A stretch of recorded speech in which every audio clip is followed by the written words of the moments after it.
Dr. Carson just referenced the single most important job of the president, the command, the control, and the care of our nuclear forces. And he mentioned the triad. The B-52s are older than I am.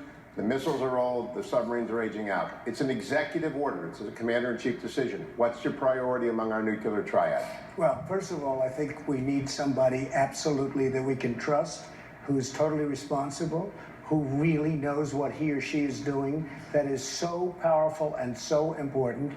And one of the things that I'm frankly most proud of is that in 2003, 2004, I was totally against going into Iraq because you're going to destabilize the Middle East. I called it very strongly, and it was very important.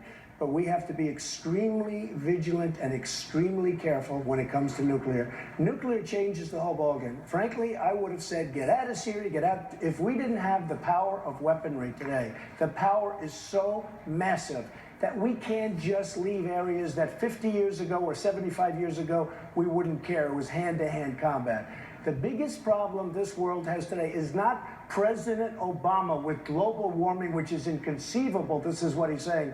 The biggest problem we have today is nuclear proliferation, and having some maniac, having some madman go out and get a nuclear weapon. That's, in my opinion, that is the single biggest problem that our country faces. Of the three legs of the triad, though, do you have a priority? Because I want to go to Senator Rubio after that. I think to me, nuclear is just the power, the devastation is very important to me.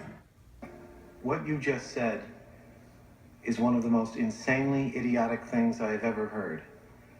At no point in your rambling, incoherent response were you even close to anything that could be considered a rational thought. Everyone in this room is now dumber for having listened to it. I award you no points, and may God have mercy on your soul.